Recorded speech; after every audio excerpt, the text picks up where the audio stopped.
this IPL needed one super over because it had given us everything, drama and everything.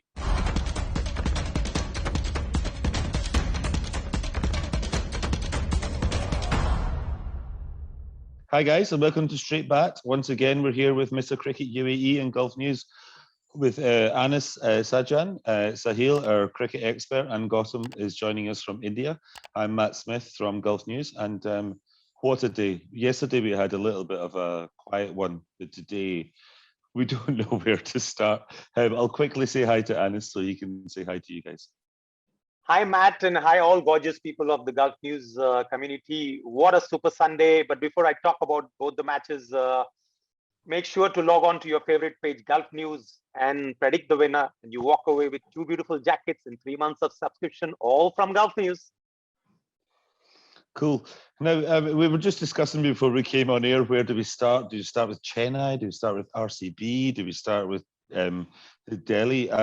But I think we have to start because we literally have just come on just as they finished their first super over of the tournament. What a nail biter. It was really going down to the end. What was your take on that? Delhi just got over the line. Oh, yes. This IPL needed one super over because it had given us everything, drama and everything. And to get a super over, and you got to give credit to Delhi that they pulled it off. But SRH was almost there thanks to the brilliance of Williamson. But probably they might think about not standing Bairstow in the super over, might have cost them this. But nonetheless, it's a margin of thin lines, and Delhi were lucky just to go through. Mm-hmm. And Gautam, obviously you watched that firsthand there. Did you think that was there a mistake after? Because it looked like they were down and out, but then they clawed it right back. They got to the super over. Did they make a mistake in the super over?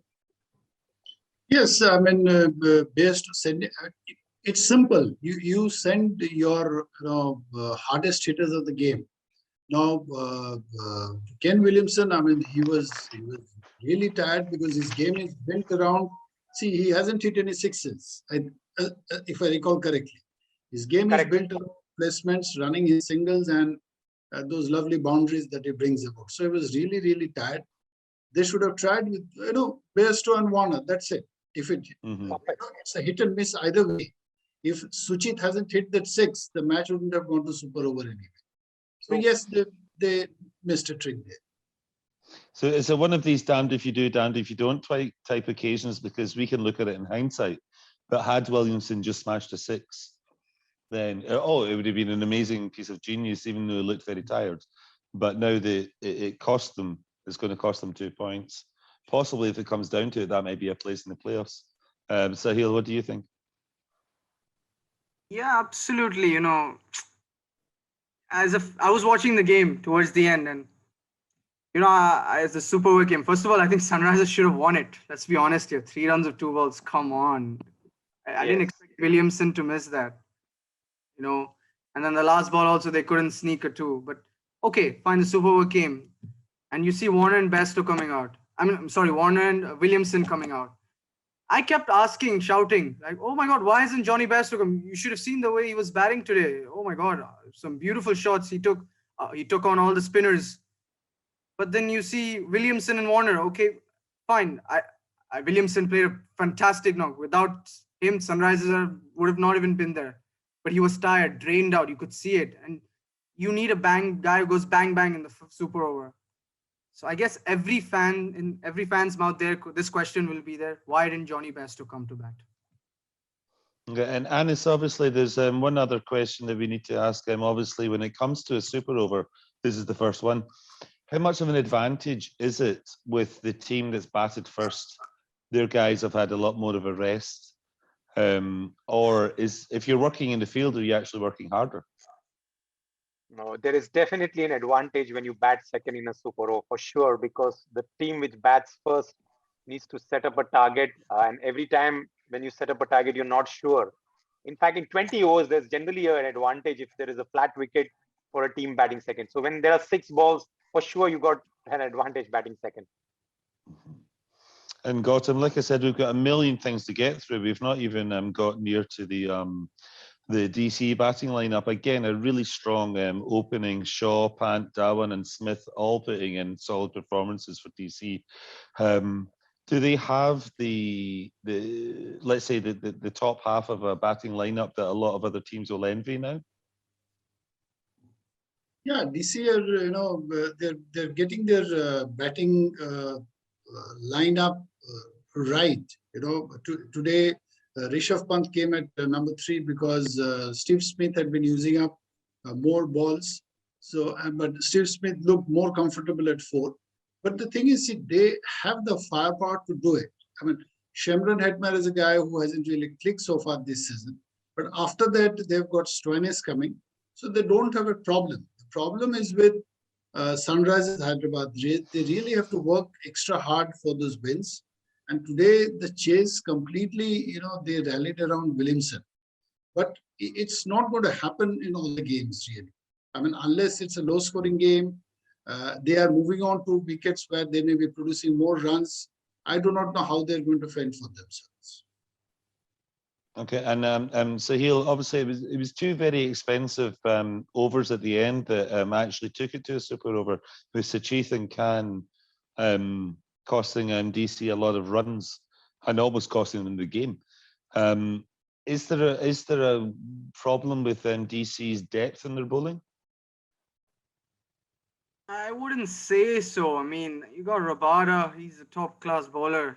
Yes, he conceded the 14 runs. It was a bad ball, which he bowled to Suchit. I mean, a good shot from Suchit, no doubt about that. No, I don't think they have a problem with the depth. Yeah, I mean, Avesh is not so experienced, but he has bowled well this tournament. Rabada is a guy you've seen. He's got fire in him. He's a good bowler, So I don't think they have a problem with that. Yes, I've been saying this again and again. They should play Nokia. He is a dangerous bowler. You know how much pace he has. So, but I think they're fine. Okay. Now we have to get back onto the other 2 table toppers, Chennai and RCB, who were in India's early game. Anis, we didn't really think that we would be able to top that, but the DC game kind of did. Was it a bit of a surprise that Chennai beat RCB today?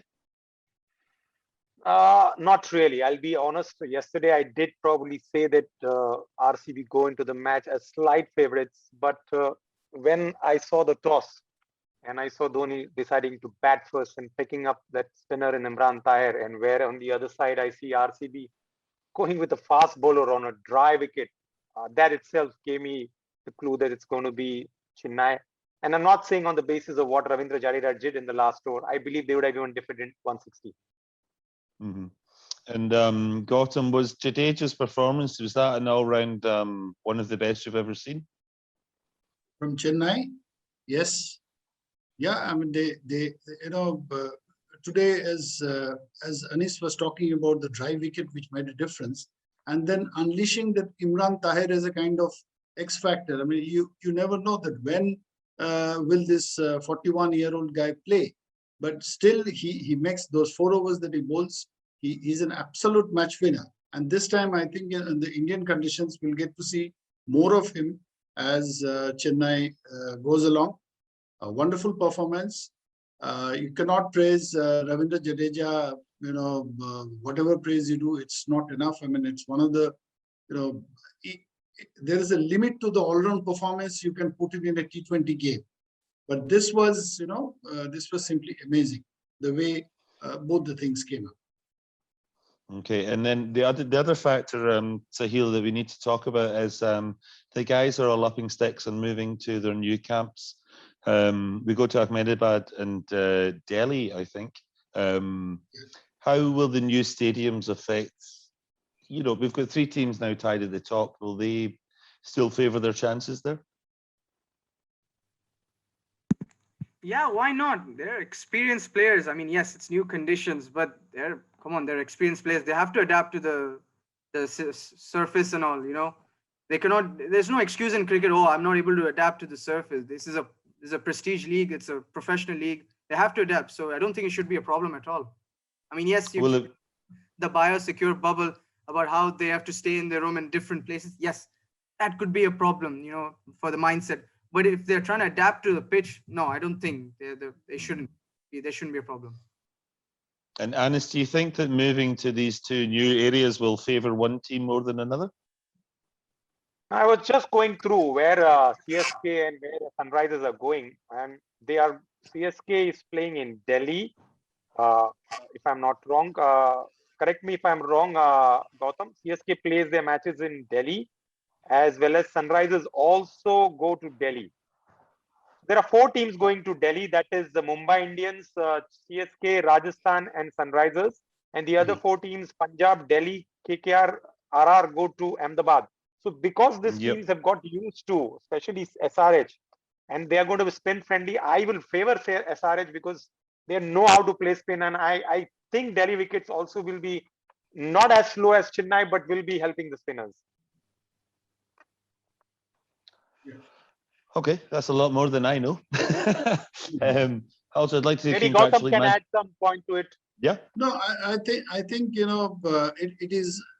it's the second phase of IPL. The only thing that can make a difference is the boundaries will be longer in Ahmedabad.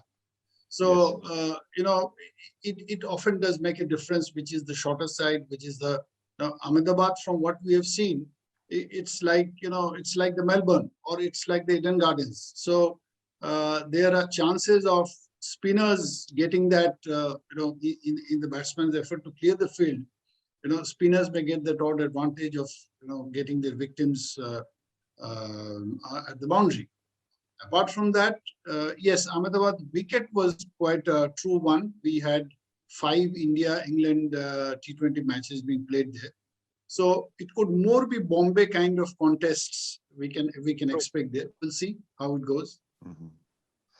And obviously, I mean, the Delhi ground, is that going to be a little bit of obviously a lot shorter? Obviously, we know that the Ahmedabad is going to be the colossal empty stadium. Will the atmosphere feel better there, or sorry, will it favour the shorter batsmen, shall we say, rather than your Chris Gales in Delhi?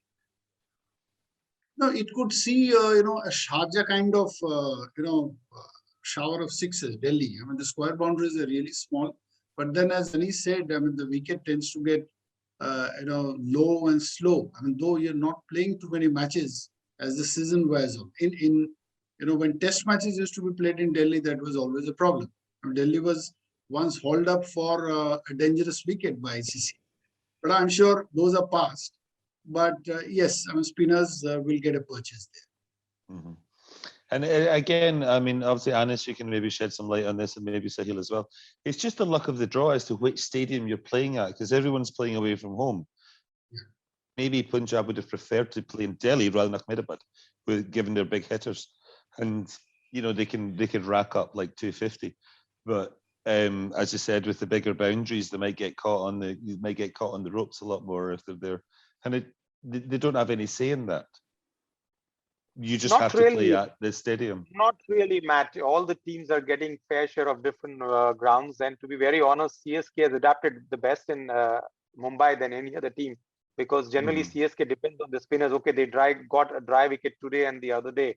But you have to give credit to the teams which have won 4 games, similar to RCB.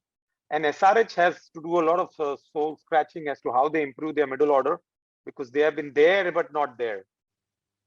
I'll quickly finish it up. I just had one question about the SRH batting lineup. Is Manish Pandey ruled out through injury? Maybe Gautam, you can answer this. No, I think a couple of matches his short selection was not particularly good. But when you've got a batting lineup like this side, I don't think you can afford to keep him out. I mean, he's your number 4, and now that you've got, I mean, Kedar Jadhav didn't look too bad. He's got tons of experience. He's played in a regular Indian squad under Kohli for quite some time. Then he bowls that slingy action he brings in. Sometimes he can break partnerships for you. So you can use him. I mean, getting to use youngsters like Virat Singh and Abhishek Sharma is a good idea. But, there is always a kind of time and space for everything. You should field your best team, and you can't keep Manish out. Yep. Cool.